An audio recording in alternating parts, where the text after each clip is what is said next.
বিয়ের কেনাকাটা যেন কিছুতেই শেষ হচ্ছে না। প্রতিদিন একটার পর একটা কেনাকাটা করছি, তারপরেও কেমন জানি মনে হচ্ছে আরে এটা কেনা হয়নি, আরে ওটা তো এখনো বাকি রয়েছে। যাদের বাড়িতে মানে এই সিজনে বিয়ে আছে, এই প্রবলেমটা একমাত্র তারাই বুঝবে যে বিয়ের কেনাকাটা করতে গেলে কত কিছু মানে একদিনে কিচ্ছু হয় না, কত কিছু ভুলে যাওয়া হয় এবং শেষ মুহূর্ত পর্যন্ত যে এই কেনাকাটা চলে। যাদের যাদের বিয়ে হয়ে গেছে তারা তারা তো জানেই, যারা মানে কেনাকাটা করেছে।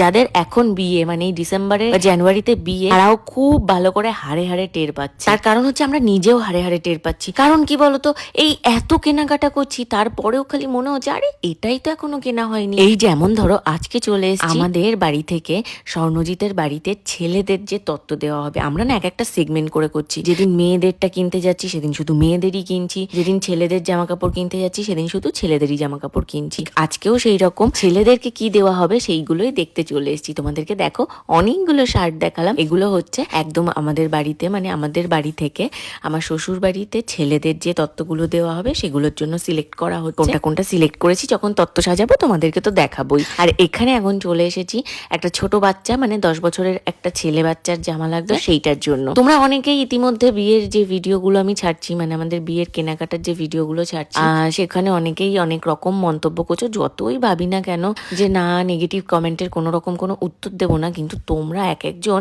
এমন এমন নেগেটিভ কমেন্ট করো না যা একেবারে সীমা পরিসীমা ছাড়িয়ে যায়। তারপরেও ভাবি দূর আছে, মানুষের কাজ মানুষ তো বলবেই, কারণ আমরা কারোর মুখ কখনো বন্ধ করতে পারবো না। একটা জেনারেশন একরকম মেন্টালিটি নিয়ে চলে, আরেকটা জেনারেশন আরেক রকম মেন্টালিটি নিয়ে চলে। এই যেমন ধরো আমি যে জেনারেশন থেকে বিলং করছি, আমার মনে হয় ঠিক আছে ও যদি একটা সোনার গয়না কেনে, ঠিক আছে ও নিজে ইনকাম করছে, কষ্ট করে খেটে বিটে যা টাকা ইনকাম করছে সেইটা দিয়ে সোনার গয়না কিনছে, বা খুব ভালো, আমিও কষ্ট করলে আমিও কিনতে পারবো। বা ও যদি একটা হাত কাটা জামা পরে, ঠিক আছে ওর শরীরে পড়ছে, ও ওর টাকা দিয়ে পড়ছে, আমার ইচ্ছা হলে আমি পরবো, আমি যদি কমফোর্টেবল না ফিল করি আমি পরবো না। কিন্তু ও কেন পরবে, তার মানে ও একটা অসভ্য মেয়ে, ও একটা চরিত্রহীন মেয়ে, ও একটা মানে খুবই খারাপ মেয়ে, এইটা দাগিয়ে দেওয়াটা তো ঠিক নয়। এইরকম মেন্টালিটিটা হওয়াও ঠিক নয়। তো এই জন্যই তোমাদেরকে বলছি যে যেটা পড়তে চায়, যে যেটা খেতে চায়, সেটা সে করার অধিকার তার আছে, সেটা তাকে করতে দাও না। ও কেন পেলো আমি কেন পেলাম না, ও কেন এটা করবে আমি কেন করবো না, এগুলো নিয়ে কেন তোমরা এত মাথা ঘামাও বলো তো? অন্যেরটা দেখে হাসি খুশি থাকো, অন্যকে বলো হ্যাঁ ঠিক আছে খুব ভালো হয়েছে তুমি করতে পেরেছো,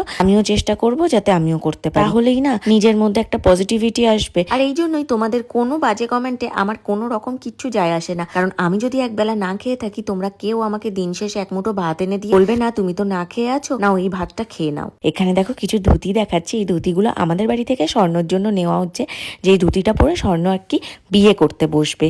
তো তোমরা প্লিজ একটু কমেন্ট করে বলো তো এখানে কোন ধুতিটা সব থেকে বেশি ভালো লাগছে। এটা স্বর্ণকে পরলে খুব ভালো লাগবে।